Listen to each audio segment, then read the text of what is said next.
គេលើកឡើងថាធ្វើ sale ដោយធ្វើតារាសម្ដែងដោយតួសម្ដែងមានន័យថាក្រុមហ៊ុនមួយដែលគាត់មានបុគ្គលិកមិនមែនផ្នែកផ្សេងដែរប៉ុន្តែនៅពេលដែលមេឬក៏អ្នកដឹកនាំនៅក្រុមហ៊ុនហ្នឹងគាត់ថាឥឡូវអ្នកទាំងអស់គ្នាត្រូវគួរចេញ sale ដែរគាត់និយាយពាក្យមួយម៉ាត់ហ្នឹងបុគ្គលិកឈប់ធ្វើការបណ្ដោយការងារគាត់ជា sale គាត់តំណាងឲ្យយើងដើម្បីទៅលក់យើងគួរតែផ្ដល់សេរីភាពឲ្យពួកគាត់ឲ្យបានច្រើនគាត់រៀងចេះរៀងអត់ធ្មត់តស៊ូសម្រាប់យុវជនដែលគាត់ជា Gen Z ទៀតដោយសារ Gen Z គាត់អត់ចូលចិត្តការងារដែលមានសម្ពាធខ្លាំងពេកទេជាពិសេសទៅលើតម៉ោងពេលហ្នឹងហេតុអីបានយើងត្រូវចាប់ផ្ដើមត្រូវតែគៀបសង្កត់តាក់ទងជាមួយនឹងម៉ោងពេលប្រសិនបើគាត់ផ្ដល់នៅលទ្ធផលដល់ក្រុមហ៊ុនបាទ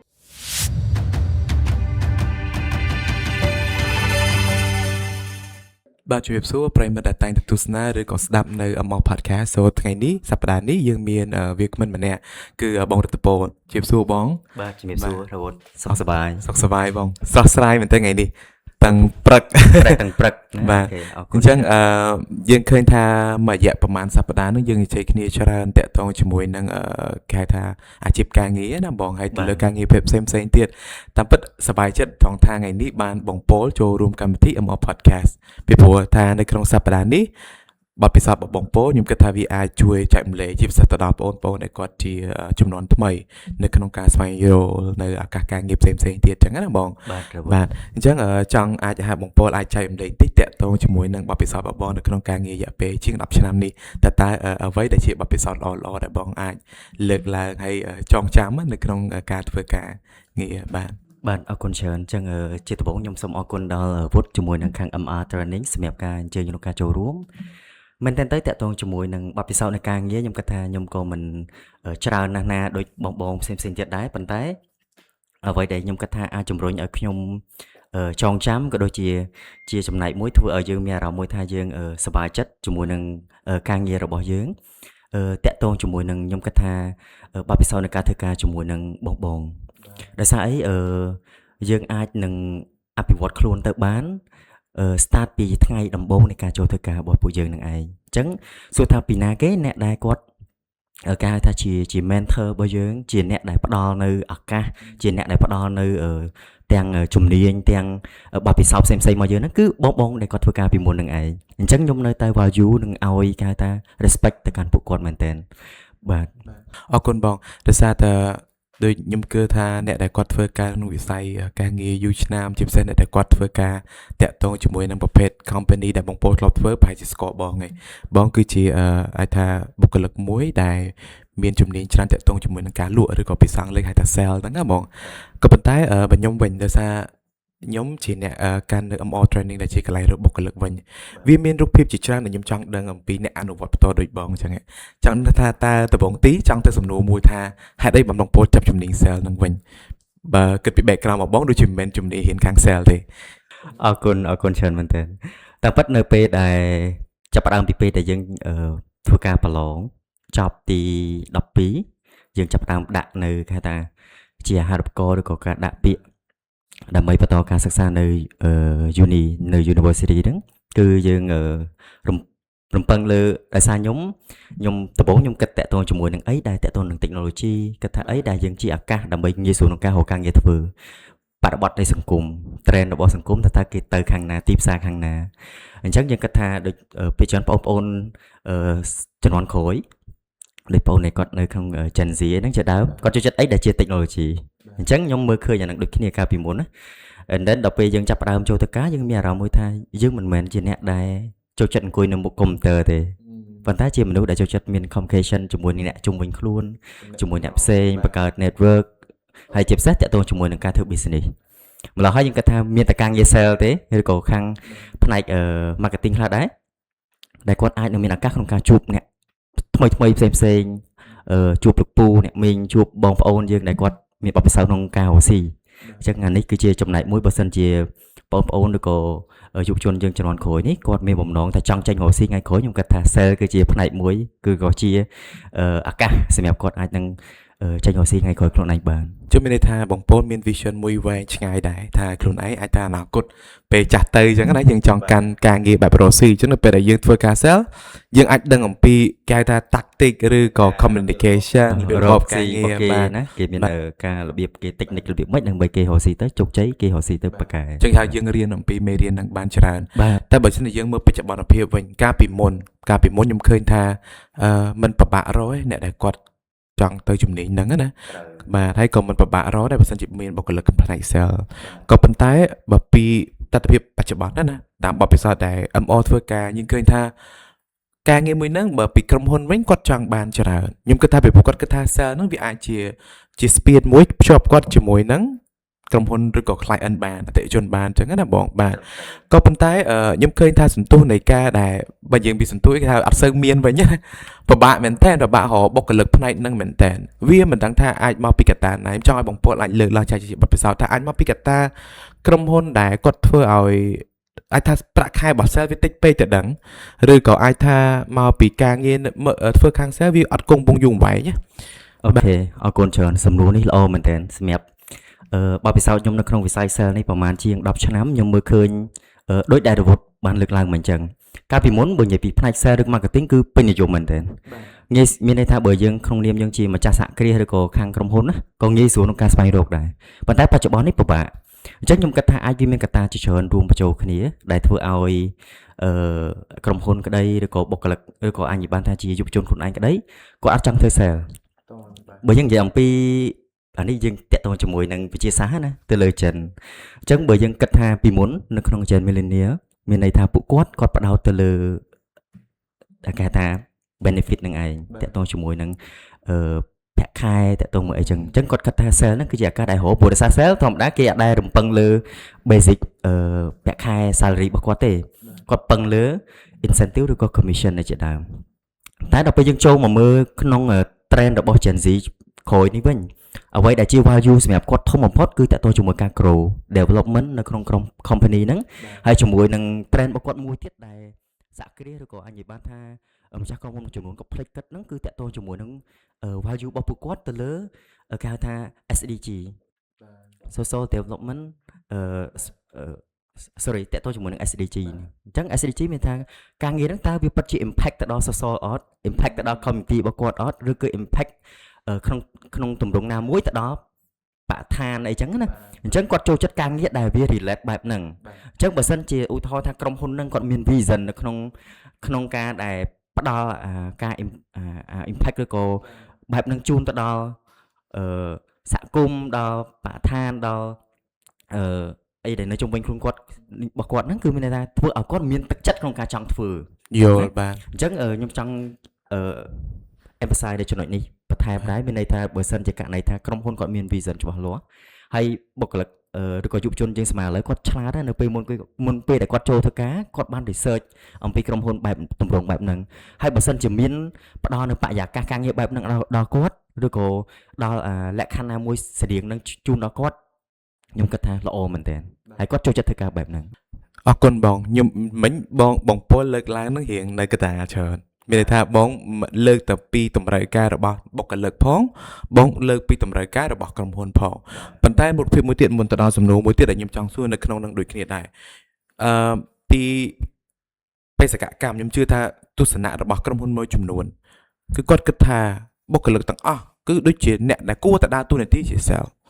មានន័យថាយើងមិនចាំបាច់ថាតតែមាន team sale ទេជួនអ្នកផ្សេងអាច sale បានអត់សំណួរទី1អញ្ចឹងណាបងតែខ្ញុំចង់សួរទៅបងផ្ទាល់ចង់ឲ្យបងឆ្លើយសរុបទី2ហ្នឹងមានន័យថាអញ្ចឹងមួយទៀត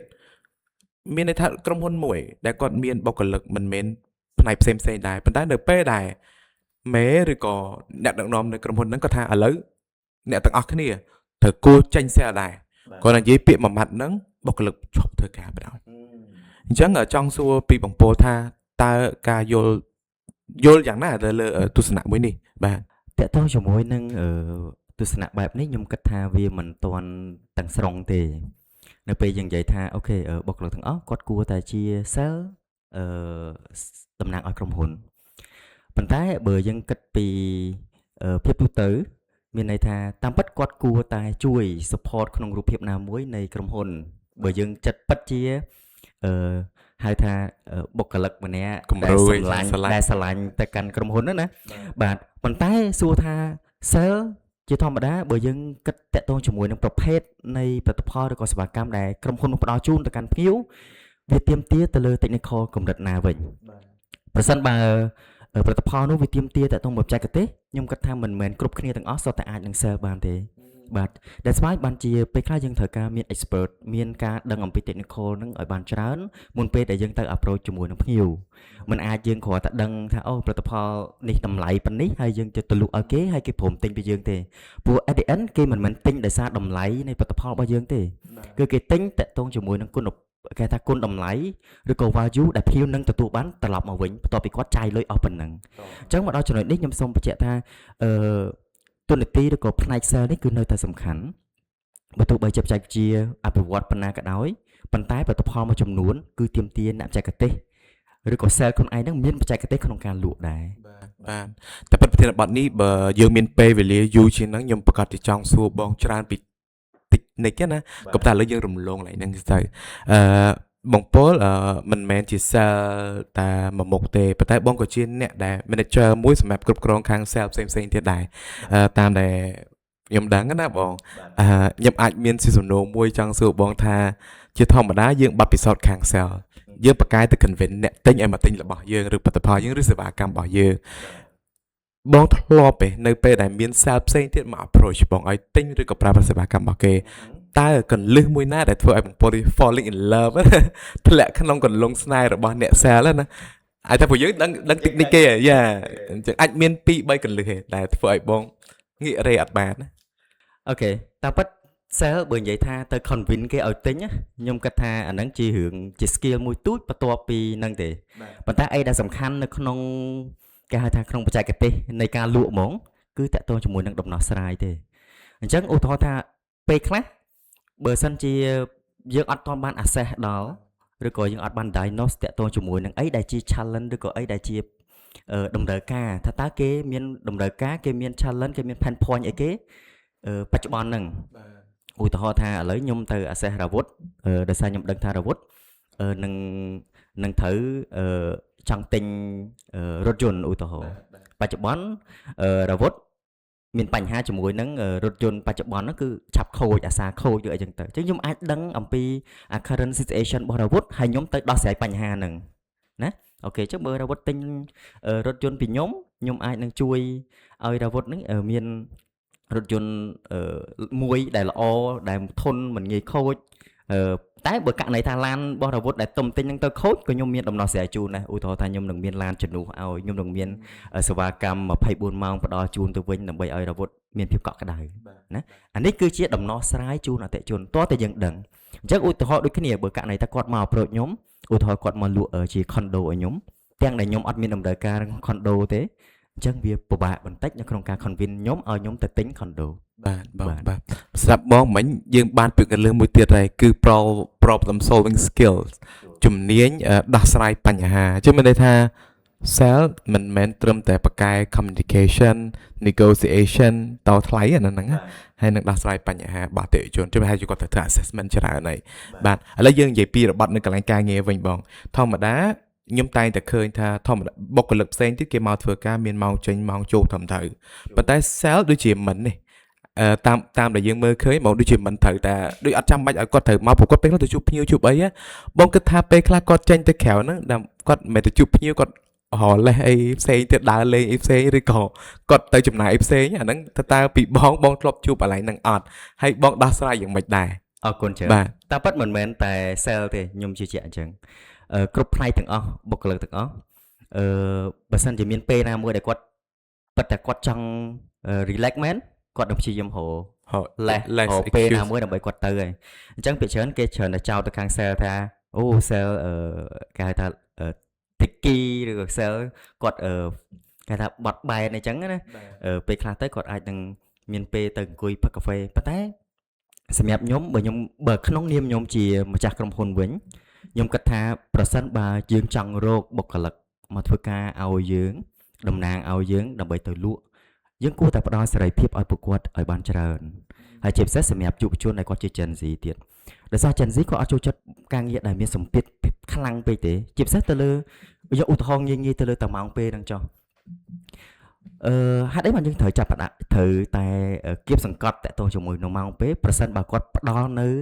លទ្ធផលដល់ក្រុមហ៊ុនបានឧទាហរណ៍ប៉ុន្តែសួរថាបើសិនជារវាងបុគ្គលិកដែលអត់មាន discipline ច្បាស់លាស់ហើយអត់ result ទៀតអាហ្នឹងហើយដែលយើងគួរតែ consider ប៉ុន្តែបើសិនជាគាត់មាន freedom គាត់មាន KPI គាត់ច្បាស់លាស់ហើយគាត់ទៅធ្វើគាត់ទៅ achieve ការងារនឹងឲ្យយើងអញ្ចឹងយើងគិតថាយើងគួរតែ consider បាទអញ្ចឹងខ្ញុំអាចត្រឡប់មកវិញថាតាមពិតទៅវាស្អាតពី personal គាត់ខ្លួនឯងដែរតាក់ទងជាមួយនឹងការហៅថា discipline របស់គាត់ commitment របស់គាត់បើសិនជាករណីថាគាត់មកឧទាហរណ៍ថាម៉ោងពេលរបស់គាត់ជួនកាលគាត់មក late ព្រឹកឡើងប៉ុន្តែបើគាត់ការងារគាត់ជា sale គាត់អត់ដែលមានសៅរ៍អាទិត្យទេព្រោះដោយសារពេលខ្លះក៏មានភ្ញៀវគាត់អាចនឹងតាក់ទងសៅរ៍អាទិត្យយប់ប្រឡប់ក៏មានដែរណាអញ្ចឹងយើងគួរតែ understand ចំណុចហ្នឹងទៅវិញទៅគ្នាបាទវាអាចជាឱកាសឯបងឥឡូវឧទាហរណ៍ថាគាត់ទៅជួបភ្ញៀវច្រើនអញ្ចឹងធម្មតានៅពេលដែលគាត់កាន់នៅដល់ថាឥឡូវគាត់ធ្វើការឲ្យក្រុមហ៊ុនមួយចាស់គាត់ទៅជួបភ្ញៀវច្រើនទិញ product ទៅ convince product ទៅអីចឹងហើយធម្មតាវាមិនមែនមានន័យថាគាត់ចូលមកធ្វើការភ្លាមគាត់អាច start immediately បាទអ្នក lead គាត់ take គាត់ few months ដែរដើម្បីគាត់ដឹងអំពី product ដឹងពីសេវាកម្មហើយគាត់អាចសិក្សាអំពី target audience របស់ពួកគាត់បានអញ្ចឹងណាបងtarget client អញ្ចឹងទៅតែខ្ញុំឃើញថាអានេះចង់និយាយពីក្តីបារម្ភវិញក្តីបារម្ភក្នុងនាមបងជាអ្នកគ្រប់គ្រងវិញពីព្រោះធម្មតានៅពេលដែលគាត់ទៅជួបភ្ញៀវគាត់ដូចបាន data អញ្ចឹងគាត់មាន connection គាត់ព្រម payment គាត់អីផ្សេងអញ្ចឹងទៅហើយដល់ពេលមួយរយៈក្រោយទៀតគាត់ផ្លាស់ប្ដូរការងារទៀតហើយគាត់អាសាផ្លាស់ប្ដូរការងារទៀតព្រោះពេលខ្លះអាចថាគាត់អត់ចាំបាច់ត្រូវគាត់អាចមានឱកាសជួបមនុស្សច្រើនឱកាសគាត់នៅក្នុងការរើទៅកន្លែងមួយទៀតក៏ច្រើនដែរបើ compare ជាមួយនឹងបុគ្គលិកដទៃណាបងអញ្ចឹងចង់សួរបងថាអា technique ទាំងអស់ហ្នឹងធ្លាប់ជួបប្រទះបញ្ហាទាំងអស់ហ្នឹងហើយពីបងផ្ទាល់យល់យ៉ាងម៉េចដែរទៅលើចំណុចដែលជាចំណុចរសើបមួយនឹងទៅចង់បាទប្រហែលជារវត្តធ្លាប់លើពាក្យមួយគេនិយាយថាទឹកត្រជាក់ត្រីកុំត្រូវទេបាទអញ្ចឹងដូចគ្នាដែរបើសិនបើយើងក្នុងនាមយើងជាម្ចាស់ក្រុមហ៊ុនឬក៏ជាអ្នកដែលជា manager មួយនៅក្នុងក្រុមហ៊ុនណាមួយហើយយើងចង់ retain team របស់យើងខ្ញុំគិតថាយើងត្រូវដឹង understand ពីអ្វីដែលជា value ពួកគាត់ចង់បានដូចខ្ញុំបានលើកឡើងនៅខាងលើមកអញ្ចឹងតើតើជាមួយនឹងគេថាយុវជនដែលជា Gen Z អ្វីដែលគាត់ចង់បានគឺតើតើជាមួយនឹងការ career grow ជាមួយនឹង development ទៅលើការ pet ការជា benefit ផ្សេងអានឹងវាបន្តផ្សំប៉ុន្តែសំខាន់បំផុតថាតើចាប់តាំងពីថ្ងៃដំបូងដែលគាត់ចូលទៅការជាមួយយើងនេះមកតើយើងមានបានបង្ហាញគាត់ទេថានៅពេលដែលគាត់ចប់ឧទាហរណ៍3ខែគាត់នឹងទទួលបានគាត់នឹងទៅធ្វើជាអ្វីបន្ទាប់ពីគាត់ធ្វើការនៅជាមួយយើងរយៈពេលពេញ1ឆ្នាំឬក៏2ឆ្នាំគាត់នឹងអាចបន្តទៅប៉ុស្តិ៍ណាមួយផ្សេងទៀតនៅក្នុងស្ថាប័នរបស់យើងអញ្ចឹងយើងត្រូវតែមានអានឹងឲ្យច្បាស់សំខាន់ខ្ញុំគិតថាមិនថា manager សូម្បីតែ HR team ឬក៏ HR នៅក្នុងក្រុមហ៊ុននីមួយៗក៏គួរតែមានអានឹងដើម្បីឲ្យបុគ្គលិកគាត់ understand អំពីការ develop បាទ working របស់គាត់នឹងឯងអូខេហើយអញ្ចឹងបើសួរត្រឡប់មកវិញតើតើមួយសំណួរអាវុធមិញថាតើខ្លាចអត់គាត់ទៅជួបគេច្រើនទៅគាត់អាចបែកឆ្វេងឬក៏គាត់ទៅធ្វើការនៅកន្លែងផ្សេងអញ្ចឹងខ្ញុំអាចឆ្លើយបានថាប្រសិនបើអ្វីដែលយើង offer ឲ្យគាត់វាសមស្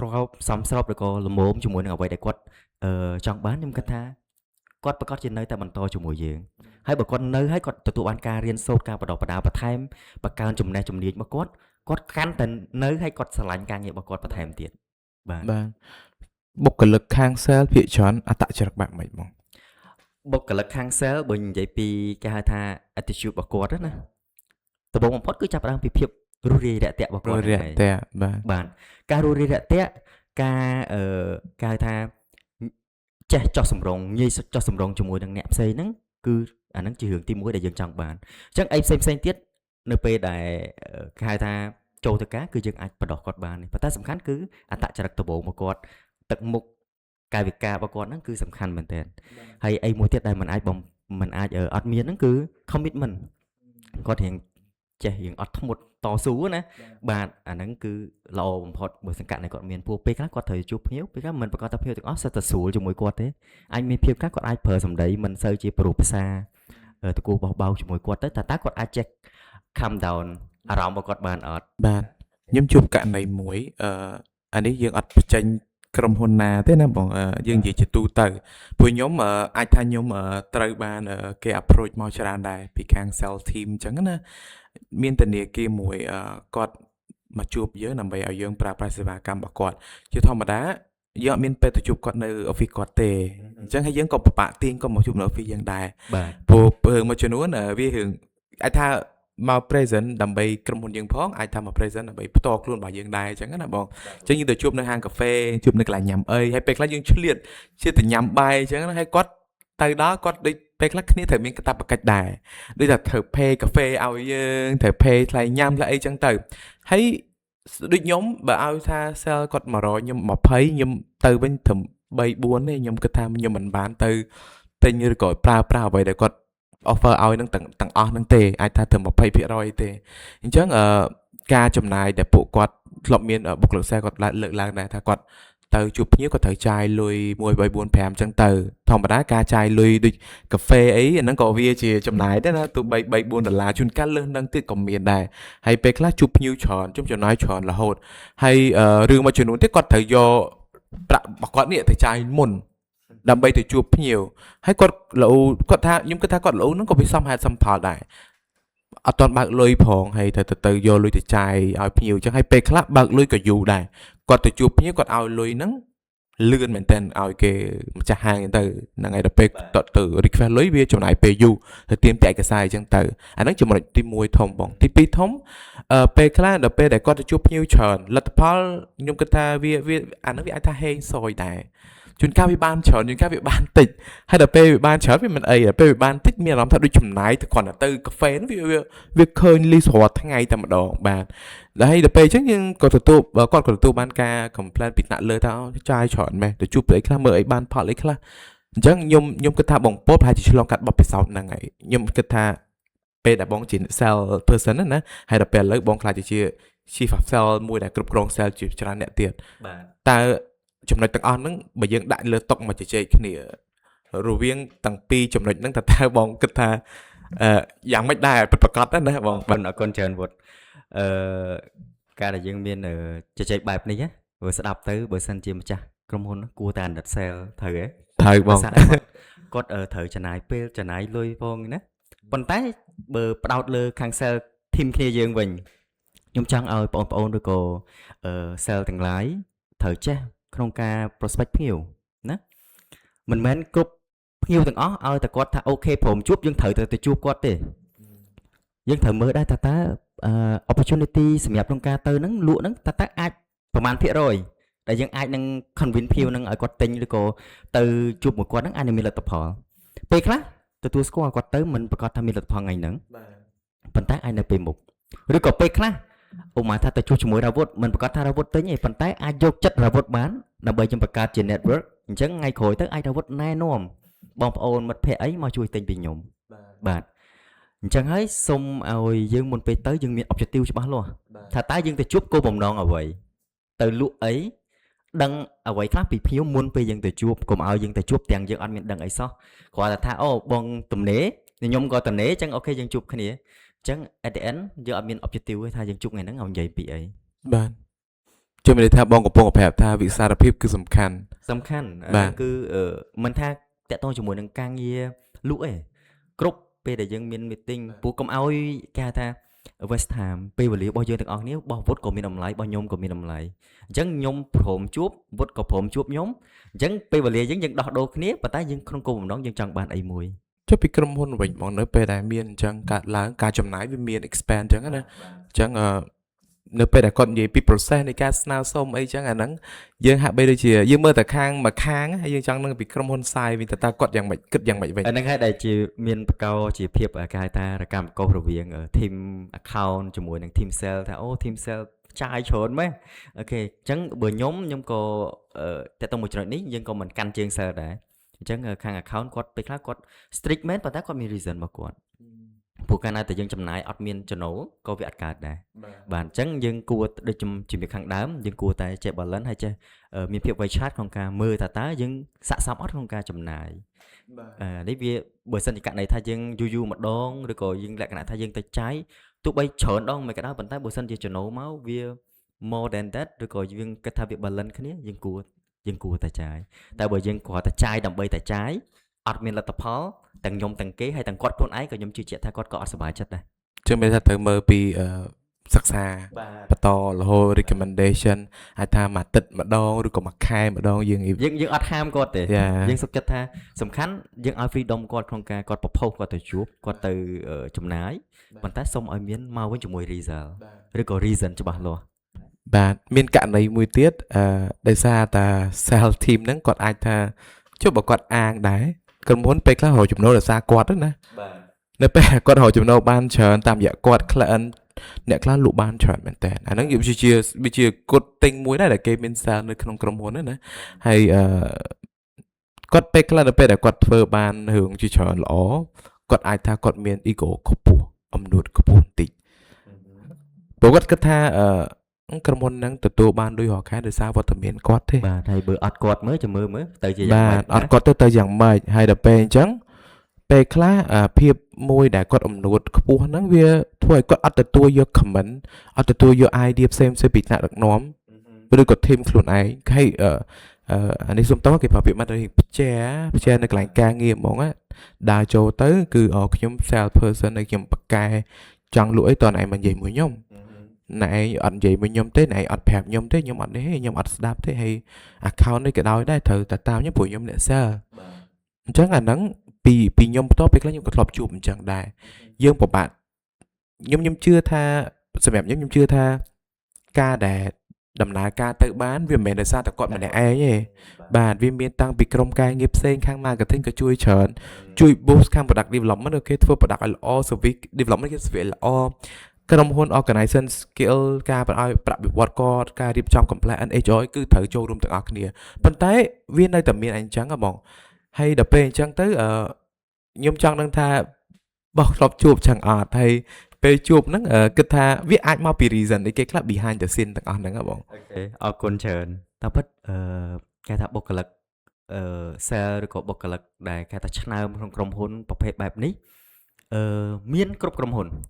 បាទមានសឹងថាគ្រប់ក្រុមហ៊ុនហើយសួរថាតើយើងគួរតែដោះស្រាយរបៀបម៉េចអញ្ចឹងការងារនេះខ្ញុំគិតថាវាអាចតាក់ទងជាមួយនឹងបុគ្គលខ្លួនឯងដំបូងយើងត្រូវ understand ថាតើយើង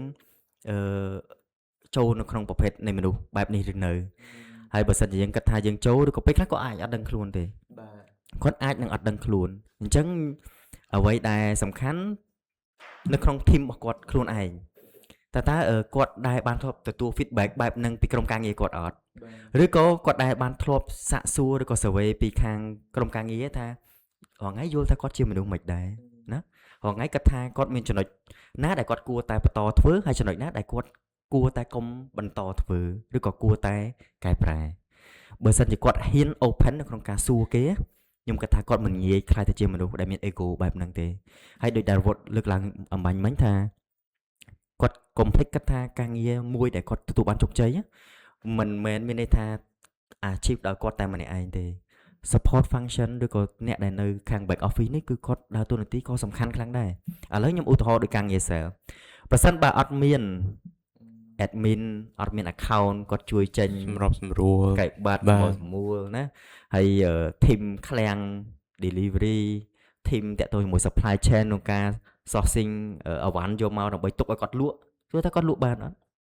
បើអត់មកអវ៉ាន់លក់គាត់ក៏លក់អត់បានបើ finance អត់មាន manage cash flow ត្រឹមត្រូវដើម្បីមានលុយក្នុងការទៅយកអវ៉ាន់មកលក់គាត់ក៏អត់មានអីលក់បាទបើរដ្ឋបាលបើ team admin គាត់អត់មានprocess document ឲ្យគាត់ត្រូវមានចំណាយពេលមកអង្គុយធ្វើខ្លួនឯងថាតើគាត់មានពេលធ្វើអត់បាទអញ្ចឹងវា link គ្នានៅក្នុងហ្នឹងគេហៅថាបើយើងនិយាយតាក់ទងជាមួយនឹង company មួយវាតតែគ្រប់ផ្នែកទាំងអស់ហ្នឹងគាត់កាន់ការងាររបស់គាត់នីមួយៗហ្នឹងបាន strong ហើយបាន effective ការងាររបស់គាត់មួយទើប link ឲ្យគាត់ជោគជ័យដូចគ្នាបាទអញ្ចឹងមិនតែ sale ទេខ្ញុំសូមឲ្យគ្រប់ផ្នែកទាំងអស់បំពេញតួនាទីរបស់ខ្លួនឲ្យបានល្អហើយការជោគជ័យចឹងមិនថាក្រុមហ៊ុនត្រូវតែ design អ្វីមួយដែល នៅពេលដែលគាត់ទទួលបានជោគជ័យវាលីងឲ្យផ្នែកផ្សេងៗគាត់ទទួលបាន reward ដូចគ្នាមិនមែន reward តែគាត់មួយទេ ដូចគេហៅថាបនណាស់ហ្នឹងបនចែកគ្នាអញ្ចឹងទៅ ត្រូវ តាមទូនីតិតាមអីចឹងទៅអាហ្នឹងតាមពាក្យរយនៃអញ្ចឹងទៅឥឡូវយើងដូចជជែកគ្នាបានច្រើនហ្មងទៅលើការងារជា sale តែខ្ញុំចង់ដឹងពីបំពល់ as of experience មានមតិមួយទៀតគេលើកឡើងថាធ្វើ sale ដូចធ្វើតារាសម្ដែងដូចតួសម្ដែងណាអ្នកខ្លះគាត់មានរឿងក្រៅពិបាកចិត្តច្រើនពីផ្ទះពីកន្លែងធ្វើការប៉ុន្តែនៅពេលដែលគាត់ទៅជួបភ្ញៀវគាត់ត្រូវដូរទឹកមុខផ្សេងមួយទៀតសំឡេងផ្សេងមួយទៀតហើយពេលខ្លះពេលភ្ញៀវមួយចំនួនគាត់គេហៅថាចេះទៅដាក់ទៅក្រុមហ៊ុនគឺភាគច្រើនទៅតាមសារនឹងមុនគេមានដែលមានពេលមួយដែលបងឯងរៀងដូច break down ខ្លាំងឬក៏គិតថាចង់បោះបង់វានៅពេលដែលយើងត្រូវជួបរឿងអញ្ចឹងណាបាទ មានច្រើនដំបងនៅពេលយើងចាប់ផ្ដើមធ្វើការងារជាពិសេសផ្នែក sale ហ្នឹងហ្មងសឹងថាបើសិនជាក្រុមការងារដែលគាត់ធ្វើការជាមួយខ្ញុំការពីខ្ញុំចូលទៅការដំបងកាលហ្នឹងយើងចាប់ជាផ្នែកលក់រថយន្តសឹងថាពេលហ្នឹងខ្ញុំអត់ហ៊ាន call ទៅភ្ញៀវណាគាត់ទៅ call ទៅភ្ញៀវជំរាបសួរបងបានហើយខ្ញុំកំពុងរវល់យើងលែងហ៊ាននិយាយតទៀតជាមួយគាត់ធន់ទៀតហ្នឹងបាទហើយថូនគាត់រៀងមករៀងកាចទៀតអញ្ចឹងធ្វើឲ្យយើងខ្លាចបណ្ដោយលេខទូរស័ព្ទបន្ទាប់ទៀតយើងលែងហ៊ាន call ទាំងអស់បាទតែសួរថាយើងចង់ជំនះអាភាពភ័យខ្លាចរបស់យើងហ្នឹងបានដោយយ៉ាងម៉េចចំណុចមួយ tip មួយដែលខ្ញុំ learn ពីខ្ញុំ observe មើលក្រុមការងារផ្សេងបងចាស់ដែលគាត់ថប់ទៅការពីមុនណាបាទហើយបន្តមកទៀតយើងចាប់ផ្ដើមរកអីដែលយើងជាខ្លួនយើងរបស់យើងថាតើយើង familiar ជាមួយនឹងអារបៀបម៉េចការធ្វើការរបៀបម៉េចអញ្ចឹងយើងចាប់ផ្ដើមអ្វីដែលខ្ញុំទទួលបានជោគជ័យហ្មងគឺខ្ញុំគិតថាទៅលើការញញឹមទោះបីយើងពិបាកចិត្តមិនក៏ដោយទោះបីភ្ញៀវថាមិនក៏ដោយឬក៏យើងខ្លាចមិនក៏ដោយពេលយើងញញឹមទៅវាដូចបាត់ទៅអស់ឥឡូវបើមិនជឿវុតឧទាហរណ៍ថាពេលដែលវុតនិយាយទូរស័ព្ទវុតសម្ដែងភាពញញឹមហើយនិយាយណាសួស្ដីបងខ្ញុំឈ្មោះរាវុតអីចឹងណាបាទហើយមួយទៀតយើងធ្វើទឹកមុខស្មើជំរាបសួរបងខ្ញុំរាវុតអញ្ចឹងវាអារម្មណ៍ហ្នឹងវាធ្វើឲ្យនេះខុសគ្នាពេលខ្លះយើងជាសិលយើងខលទៅភ្ញៀវយើងបង្កើនទៅបរិយាកាសមួយឲ្យភ្ញៀវគាត់មានអារម្មណ៍មួយចង់ជជែកជាមួយយើងតែមួយទៀតយើងខលទៅធ្វើឲ្យគេមានអារម្មណ៍មួយថាធុញមកហើយគាត់ទៅលឺសំឡេងម្នាក់ហ្នឹងធុញមកជួនកាលធំនិយាយជាមួយគ្នាហើយប៉ុន្តែដល់ពេលឃើញលេខទូរស័ព្ទយើងលែងចង់លើកហ្មងដោយសារយើងអត់បានព្យាយាមរកអីដែលជាចំណុចណាមួយរួមប្រធានបទណាមួយដែលងាយស្រួលក្នុងការចូលគ្នាណាអញ្ចឹងត្រឡប់មកវិញតាក់ទងជាមួយនឹងសួរថាភាពជោគជ័យចាប់ផ្ដើមពី impression ដំបូងរបស់យើងនឹងឯងបាទជាមួយគ្នាឥឡូវពាក្យ slot គេហៅថាតេជនជាស្ដេចនឹងប្រើបានទៀតអត់បងនៅក្នុងភាពជាសាលក្នុងបច្ចុប្បន្នភាពបើសិនជាក្នុងនាមយើងអានេះបើសិនជាយុវជនបែបជា Gen Z ផងបើសិនជាយើងប្រកាន់ខ្លួនជាស្ដេចមកជជែកជាមួយនឹងយុវជនជា sale របស់យើងមកជាអត់ត្រូវទេព្រោះដោយសារអីយុវជនជា sale របស់យើងបើករណីថាយើងកុំឲ្យមានអា hierarchy ខ្ពស់បាទកុំឲ្យមានបែងចែកឋានៈបាទជាមេជាកូនចៅជាតកែជាបុគ្គលិកសាមញ្ញខ្ញុំគិតថាល្អមែនទែនកុំឲ្យមានការបែងចែកបែបហ្នឹងយើងដាក់ខ្លួនយើងបែបគេហៅថាដូចបើសិនយើងចង់ engage មួយគាត់លឿនមែនទែនណាជាលក្ខណៈជា pro and sis ជា mentor ជា coacher ជាអ្នកដែលផ្ដល់បាទបែបហ្នឹងគឺល្អសម្រាប់គាត់គឺយើងងាយចោះសម្រងមួយគាត់តែបើយើងមកយើងលក្ខណៈថាខ្ញុំជាមេខ្ញុំជាតកែហើយយើងទៅនិយាយជាមួយគាត់ប្រើភាសារៀងមិនសូវប្រូភាសាទៀតប៉ុន្តែខ្ញុំគិតថាគាត់អត់ជនបងគេជាអ្នកទិញតែគាត់ក៏មានរបស់ក្នុងការមកដោះដូរជាមួយយើងដែរគាត់ក៏មិនចាំមិនថានៅពេលដែលយើងនិយាយពាក្យថា sell យើងគិតថាអូខេគាត់មកលក់ដើម្បីបានប្រយោជន៍តែតាមពិតគាត់មកផ្ដល់ប្រយោជន៍ជូនទេព្រោះពេលខ្លះយើងត្រូវការអាហ្នឹងហើយបើយើងមិនយកចិត្តគាត់សួរថាគាត់យើងអាចនឹងទទួលបានរបស់ហ្នឹងដោយតម្លៃល្អដោយសេវាកម្មល្អពីគាត់បានអត់បងនិយាយអាចថាដោយសារតែប្រហែលជា sell ហ្នឹងគាត់នៅកន្លែងធំមួយហើយខ្ញុំចង់ដឹងបន្ថែមពីព្រោះពេលខ្លះចេះយើងមានបញ្ហាហ្នឹងនៅពេលដែលយើងទៅក្រុមហ៊ុនដែលគេអត់ទាន់ស្គាល់ខ្ញុំជឿថាបើសិនជាឧទាហរណ៍បងមកពីក្រុមហ៊ុនធំទៅគេយ៉ាងណាក៏ខ្ញុំជឿថាគេនឹងស្ដាប់យើងបានខ្លះដែរអានេះខ្ញុំគិតទេណាខ្ញុំគិតថាប្រហែលជាអញ្ចឹងហើយបើសិនជាយើងនៅក្រុមហ៊ុនថ្មីវិញផងខ្ញុំគិតថា bà hai chỉ dương ai thì thể vô chất tị chẳng đó bọn mình để bữa sân chỉ nhóm cắt trẻ vịnh nhóm cắt thà tẹt tôn cho mối nâng nơi pe để dân từ approach ở tệ chốn đó nè bữa dânประกันกูbị để robot ban lực lang thà tệ chốn chỉ sai nắng thua ở bậc lực cốt miền phiệp khai là a mong cho ở con miền nào đó mới tạm bạ lùm con bạ smart ở hiên kho tập hiếu ở hiên giấy ấy đã có trăng này giấy biết khác thiểm tại đọc cho nó qua ta nó khơi biển năng ô con ốc nhá bà há con nhẹ miến đó con nẹo oxy thông mấy chẳng tới nhưng còn ta lự còn ta cất bẹp nắng nhưng à xuống bẹp nắng cứ dương khai lên hiên trong này vậy cho mỗi con tái bởi dương đa tua dương chỉ nẹo bắt đó cái ta bắt xa với chân sale nhưng còn phở bởi sale mình tên bị chấn trong hôn corporate mà chuyển hướng còn phở bị ta chỉ sale consultant chỉ chiên chỉ sale rep sale executive vì đáp máu biển khai ta thôi con limit smartភាពរបស់គាត់តែបើយើងជា consultant មានន័យថាយើងមានបទពិសោធន៍យើងយល់ច្បាស់អំពីទីផ្សារមួយហ្នឹងពីផលិតផលហ្នឹងពីសេវាកម្មហ្នឹងអញ្ចឹងយើងអាចនឹងដឹងច្រើនជាងគាត់អញ្ចឹងអានេះជាចំណុចមួយដែលខ្ញុំ share tip ទៅដល់ team leader ឬក៏ជា manager របស់ក្រុមហ៊ុននីមួយៗយើងត្រូវតែពង្រឹងបុគ្គលិករបស់យើងឲ្យគាត់ខ្លាចទៅជា consultant គាត់ទៅជួយដោះស្រាយបញ្ហាគេគាត់ទៅជួយប្រឹក្សាគេអញ្ចឹងគាត់យកអាហ្នឹងដើមទុនហ្នឹងជាការដោះដូរជាមួយនឹងភ្ញៀវអញ្ចឹងដូចខ្ញុំនិយាយថាភ្ញៀវមិនប្រកាសថាគាត់ដឹងអំពីរឿងហ្នឹងពីផលិតផលហ្នឹងពីបច្ចេកទេសនេះអាហ្នឹងឯងប៉ុន្តែ sale ឬ consultant នេះយើងដឹងជាងអញ្ចឹងយើងអាចនឹងចែកម្លែកទៅគេបានអញ្ចឹងហើយយើងអាចនិយាយជាមួយគេក្នុងគេថាភាពស្មើភាពគ្នាអញ្ចឹងវាងាយស្រួលជាងមិនមែនមកចង់ debate មួយបងឯប៉ុន្តែបបពិសោធន៍ខ្ញុំក៏ខ្ញុំធ្លាប់ជួបផ្ទាល់ដែរខ្ញុំនិយាយទៅ sell team ជាមួយអតិថិជនឥឡូវយើងឈប់និយាយពី sell ជាមួយនឹងក្រុមហ៊ុនលើនិយាយ sell មួយអតិថិជនវិញព្រោះដោយសារតែកន្លែងនេះជាខ្ញុំផ្ទាល់ខ្ញុំជាអតិថិជន somehow ខ្ញុំ play my role acting អាចជាអតិថិជនបងនិយាយត្រូវនៅពេលដែលយើងលើកពីអតិថិជនជាថាជាស្ដេចយើងទៅ call យើងទៅគោរពអីចឹងទៅ sell អីចឹងណាគាត់ត្រូវ work hard for that but some point ពេលខ្លះអតិថិជនដែលអត់មានអី like ថ្មីឬក៏ជិះម៉ូតូធម្មតាដើរចូលទៅក្នុងហាងអត់មើលមុខផងហ្នឹងតោះជិះឡានចូលទៅបានត្រូវមើលមុខបានត្រូវគោរពឬក៏យ៉ាងម៉េចហើយកន្លែងខ្ញុំគិតថា topic ហ្នឹងគឺវាកើតមានឡើងមែនតើធ្វើឲ្យសម្រាប់អតិថិជនយើងមួយចំនួនគាត់មានចំណាយគាត់មានលុយកញ្ចប់ទៅទិញរបស់ហ្នឹងក៏គាត់មិនចង់ទៅទិញដែរដោយសារតែអាភាពមួយគេហៅថាគាត់មិនមានការមួយដែលអាចថាមកពីគាត់ប្រើពាក្យហ្នឹងឲ្យគាត់គិតថាអតិថិជនជាស្ដេចប៉ុន្តែជាស្ដេចហ្នឹងតតែអតិថិជនហ្នឹងជាអ្នកមានបាទគាត់គិតជាស្ដេចតែបើអតិថិជនមិនមែនជាអ្នកមានទេប្រហែលជាអតិថិជនគ្រាន់តែជាអតិថិជនជាអ្នកធម្មតាមិនបាច់ត្រូវយកចិត្តទុកដាក់គាត់ទេអញ្ចឹងកន្លែងនេះតើបងយល់បងធ្លាប់ឃើញចឹងអត់ពីបងវិញហើយពេលដែលបងអារម្មណ៍ផ្ទាល់ដែលយើងធ្លាប់ធ្វើ sell ហើយយើងឃើញបែបហ្នឹងណាយើងយល់ថាតើអាការបែងចែកអតិថិជនអញ្ចឹងវាពិតជាប៉ះពាល់អត់សម្រាប់ company អរគុណច្រើនខ្ញុំគិតថាបើតាក់ទងជាមួយនឹងការរើសអើ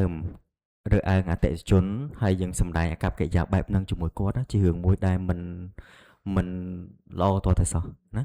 ហើយជារឿងមួយដែលគួរឲ្យគេហៅថាមិនឲ្យតម្លៃទេបើសិនតែយើងធ្វើអត្តចង្បែបហ្នឹងហើយថ្ងៃក្រោយទៀតបើសិនយើងចេញរកស៊ីខ្លួនឯងទៀតហើយយើងធ្វើបែបហ្នឹងជាមួយអតិថិជនរបស់យើងខ្ញុំគិតថា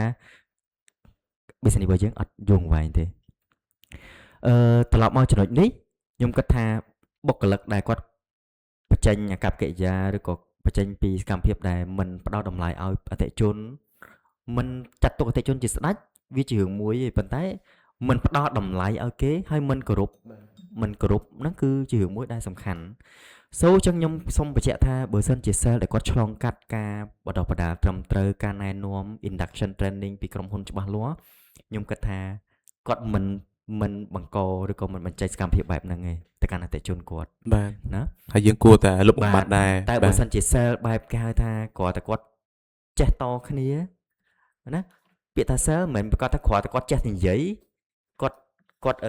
មានផលិតផលក្នុងដៃគាត់យកទៅលក់បានតែប៉ុណ្្នឹងគឺអត់ទេសម្រាប់ខ្ញុំឲ្យតម្លៃខ្លាំងមែនទែនទៅលើការបណ្ដុះបណ្ដាលចាប់តាំងពីថ្ងៃដំបូងនៃការចូលទៅការរបស់គាត់តាក់ទងអំពី vision របស់ company mission company ជាពិសេសតាក់ទងមួយនឹង skill និង ethic នៅក្នុងការលក់អញ្ចឹងបើសិនករណីគាត់អត់មានទាំងអស់នឹងកើតឡើងឬក៏បានផ្ដល់ជូនទៅគាត់ទេគាត់អាចនឹងវិវត្តទៅជា sale ដែលមិន professional ខ្ញុំប្រើពាក្យថាមិន professional គឺបែបនេះឯងណាអញ្ចឹងជាហេតុផលមួយ ខ្ញុំទៀមទាគ្រប់ company ទាំងអស់នៅពេលដែលមានការ recruit បុគ្គលិកមកចាំបាច់បំផុតយើងត្រូវតែមានគេហៅថា program មួយសម្រាប់ develop គាត់ពី sale ទោះបីគាត់បត់ពិសោធន៍ sale ប្រហែលឆ្នាំខ្ញុំអត់ខ្វល់ទេប៉ុន្តែគាត់ចូលមកស្ថាប័នរបស់យើងគាត់ត្រូវតែ follow ទៅតាមអ្វីដែលជា professional ជា approach ពី sale របស់យើងនឹងឯងត្រូវឲ្យគាត់ដឹងមួយទៀតក៏ជាចម្លែកដែរតែពិតមែនតើទៅដោយសារពេលខ្លីមិនពេលច្រើនចង់សួរបងលឹះហ្នឹងទៀតវិញគិតថារឿងហ្នឹងវាពិតជាសំខាន់នៅក្នុងអាជីវកម្មនៅក្នុងក្រុមហ៊ុនធម្មតា sale រៀងផ្លាស់ប្ដូរការងារច្រើនតាមខ្ញុំគិតថាបងក៏ agree កន្លែងហ្នឹងដែរហើយគាត់មិនផ្លាស់ប្ដូរការងារខ្លាំងពេកទៅក្នុង industry គាត់ទេអាចតែ industry ដូចគ្នាទាំងអស់ឥឡូវយើងលើកពី industry ធនាគារមួយចោះថ្ងៃឆ្នាំទី1របស់គាត់ចូលមកធ្វើការរយៈពេល2ឆ្នាំគាត់នៅធនាគារ A គាត់ប្រមូលពី product A B C អញ្ចឹងទៅproduct ខ្ញុំឲ្យគាត់ពេលខ្លះគាត់ compare ឲ្យទៀតក្រុមហ៊ុនខ្ញុំគឺផលិតផលវាល្អជាងក្រុមហ៊ុននេះអញ្ចឹងណា2ឆ្នាំក្រោយគាត់ទៅក្រុមហ៊ុន B ធនាគារ B គាត់មកនិយាយថាធនាគារ B គាត់ល្អជាងធនាគារ A C អញ្ចឹងទៅមួយឆ្នាំទៀតគាត់ move ទៀតហើយព្រោះគាត់បាន benefit ល្អទៅអាចថាគាត់បង្កើនចំណេះដឹងគាត់ណាអញ្ចឹងគាត់ទៅក្រុមហ៊ុន C ធនាគារ C ហ្នឹងអញ្ចឹងគាត់ចាប់ផ្ដើមលើកអា C ម្ដងហើយដល់ពេលក្នុងនាមអតិថិជនខ្ញុំគិតថាវាពិបាកនៅក្នុងការបែងចែកដូចខ្ញុំពេលខ្លះខ្ញុំនិយាយដល់ស្មោះត្រង់បុគ្គលិកគាត់នៅធនាគារ A ពេលគាត់ដូរទៅធនាគារ B គាត់ approach មកយើងទៀតហើយបងជួយបើក account ទៀតខ្ញុំបើក account មួយគាត់តាមគាត់ទៅគេចង់ជួយណាធនាគារ C ខ្ញុំបើក account មួយគាត់ទៀតទៅអញ្ចឹងមានថា account គឺ3 4ធនាគាររហូតតាមគាត់អញ្ចឹងទៅចង់ដឹងថាពី perspective អតិថិជនគឺគាត់ពិតជាពេលខ្លះអាចថាលេងជឿជាក់ដែរពីព្រោះថានៅពេលដែលគាត់ឥឡូវធម្មតាបងយើងប្រម៉ូទ A យើងតម្លាក់ B ដល់ពេលយើងចូល B តម្លាក់ A វិញណាបាទអាហ្នឹងជា technique នៃការធ្វើ sale បែប compare បែបអញ្ចឹងឬក៏បងមានជា idea យ៉ាងម៉េចដែរ reflect ទៅលើចំណុចទាំងអស់ហ្នឹងវិញអរគុណច្រើនតែប៉ាត់ការមូមិននៅក្នុងវិស័យណាមួយជារឿងមួយដែលល្អសម្រាប់បុគ្គលខ្លួនឯងផ្ទាល់